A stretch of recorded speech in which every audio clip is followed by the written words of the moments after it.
Bismillah, wassalatu wassalamu ala rasulillah wa ala alihi wa sahbihi wa sallam tasliman kathira, amma ba'd. Assalamualaikum warahmatullahi wabarakatuh.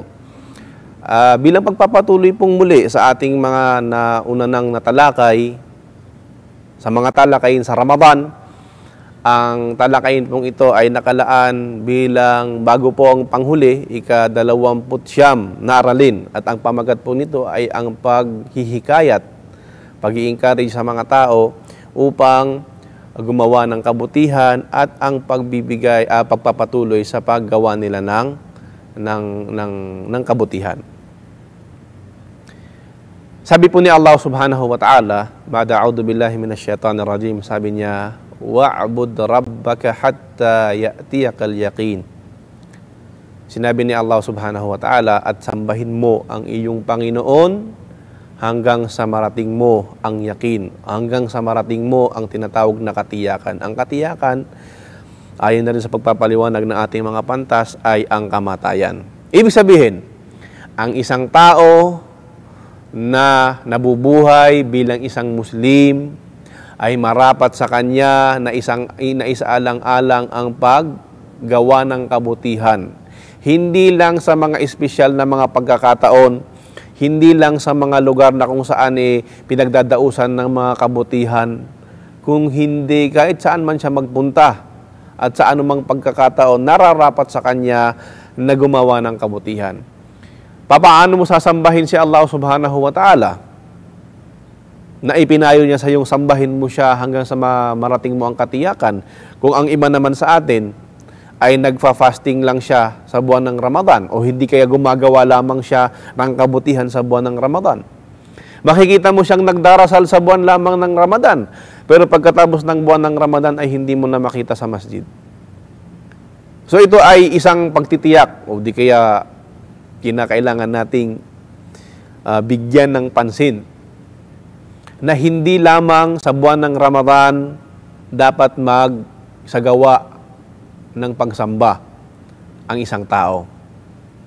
Kahit si Propeta Muhammad sallallahu alaihi wasallam nung nasakop niya ang Makkah at ibinabasa kanya yung idza jaa nasrullahi wal fath wa ra'aitan nasa yadkhuluna fi dinillahi afwaja, yung binabasa kanya ni Allah subhanahu wa ta'ala na bubuksan niya na ang Makkah at siya ay papasok doon at makukuha niya ang Makkah. Hindi lang basta-basta doon ang inutos sa kanya ni Allah subhanahu wa ta'ala, kundi pagkatapos doon na maraming taong nagsi-Muslim, tagumpay ng isang Muslim.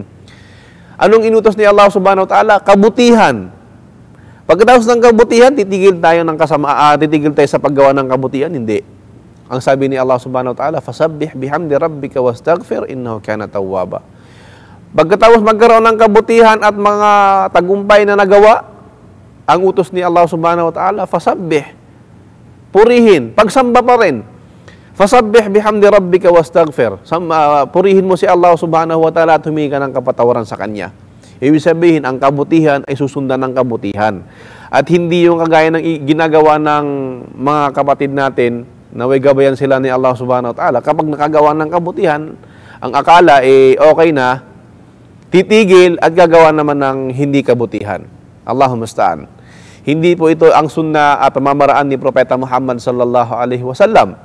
Kaya nga isa sa mga nabanggit sa isang hadith, pagkatapos natin na magsagawa ng Ramadan, hindi tayo titigil doon. Bagkus, nandun pa yung magsagawa tayo ng Eid at in-encourage pa tayo ni Propeta Muhammad sallallahu alaihi wasallam na sundan yung pagbibigay ng pagpa-fasting sa buwan ng Ramadan ng pagpa-fasting ng 6 na araw pagkatapos nito. Bakit? Bilang pag-i-encourage sa atin na hindi natatapos doon ang ating ginagawang kabutihan.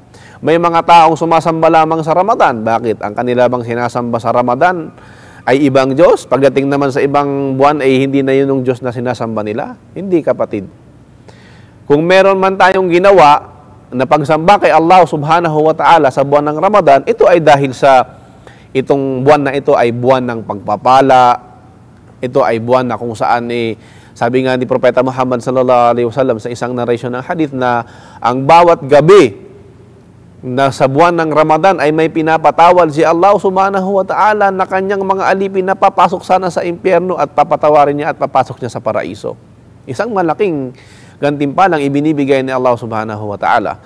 Sa isang na dinivide, ang unang first 10 days nito ay ang tinatawag na awan ni Allah subhanahu wa ta'ala. At ang second 10 araw nito ay tinatawag na magfira, kapatawaran ni Allah subhanahu wa ta'ala. At ang pinakahuli ay etkun minan nar, ang pagbibigay ng kalayaan ni Allah subhanahu wa ta'ala sa mga tao na galing sa impyerno at binibigay niya ng patawad.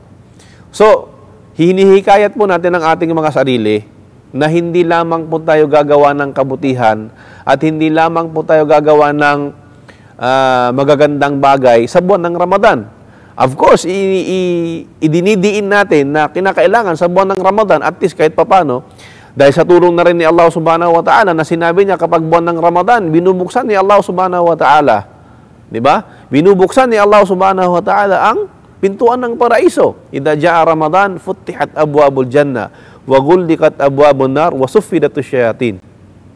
Sabi ni Propeta Muhammad SAW, pag dumating na yung buwan ng Ramadan, bilang encouragement sa atin, binubuksan ni Allah subhanahu wa ta'ala ang pintuan ng paraiso. Isinesarado niya ang pintuan ng mga impyerno. At bilang tulong sa atin, kinakadena niya para makagawa tayo ng kabutihan. Kinakadena niya ang mga satanas. So, ano pa ba ang dahilan para tayo hindi makagawa ng kabutihan? Maaaring ang mga satanas na mula sa mga jin ay nakagapos. Maaaring sila ay hindi makagawa ng pinsala sa atin, pero natitirang satanas ay yung mga satanas na galing mismo sa ating lahi, ang mga tao. Kasi hindi lang naman jin ang satanas. Ay meron pa rin satanas na kung saan mula sa ating mga lahi. Huwag po nating ito silang hayaang manaig sila sa ating mga sarili na makagawa tayo ng kasamaan dahil sa kanila. Kaya ipinapayo po natin sa ating mga sarili na ipagpatuloy po natin ang ating mga ginagawang kabutihan. Ang ating mga salafus saleh, ang kanilang minhaj, ang kanilang pamamaraan sa pagsalubong sa buwan ng Ramadan, ang bago dumating ang buwan ng Ramadan, 6 months, bago dumating ang buwan ng Ramadan, ay hinihiling nila kay Allah subhanahu wa ta'ala, O Allah, ibigay mo po sa amin ang Ramadan. O Allah, paabutin mo po kami sa buwan ng Ramadan. Pero pagkatapos ng buwan ng Ramadan at nakaabot sila sa buwan ng Ramadan, tumitigil sila? Tumitigil sila sa panalangin kay Allah? Hindi. Bagkus ang natitirang 6 na buwan pagkatapos ng buwan ng Ramadan, ipinapanalangin nila kay Allah subhanahu wa ta'ala, O Allah, tanggapin mo po. Tanggapin mo po. Tanggapin mo po ang aming mga ginawang kabutihan sa Ramadan. Kaya ang isang taong naabutan siya ng Ramadan at hindi man lang siya nagbago. Ang isang taong lugi, naabutan siya ng Ramadan at hindi man lang siya pinatawad ni Allah subhanahu wa ta'ala. Ito ang taong lugi. Sapagkat walang dahilan, kapatid, sa pananampalataya na hindi ka makakagawa ng kabutihan at hindi mo magagampanan ang mga bagay-bagay na yan. Isang kabutihan mula kay Propeta Muhammad sallallahu alaihi wasallam na sinabi niya, Man sama Ramadan imanan wa ihtisaban, ghufira lahu ma taqaddama min dhanbi. Sa isang narration pa sabi niya, Man qama Ramadan imanan wa ihtisaban, ghufira lahu ma taqaddama min dhanbi.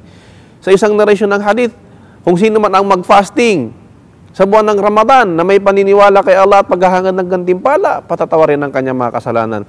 Sino man ang tumayo para magdasal sa sala sa buwan ng Ramadan, patatawarin ni Allah subhanahu wa ta'ala ang kanyang mga kasalanan. Ano pa ba, kapatid, sa pananampalatayang Islam? So, uulitin kong muli, kinakailangan ang ating mga ginagawang kabutihan sa buwan ng Ramadan ay hindi mapuputol at hindi magtatapos doon lamang. Bagkus, kinakailangan ito ay sundan pa natin ng kabutihan sa kabutihan hanggang insyaallah subhanahu wa ta'ala matupad natin ang sinabi ni Allah, wa'bud rabbaka hatta ya'tiyakal yaqin. Sambahin mo si Allah hanggang sa dumating sa iyo ang kamatayan. Maraming salamat pong muli at insyaallah subhanahu wa ta'ala abangan nyo po ang pinakahuli po nating aralin na tatalakayin. Wa sallallahu ala nabiyina Muhammad wa ala alihi wa sahbihi wa sallam. Assalamualaikum warahmatullahi wabarakatuh.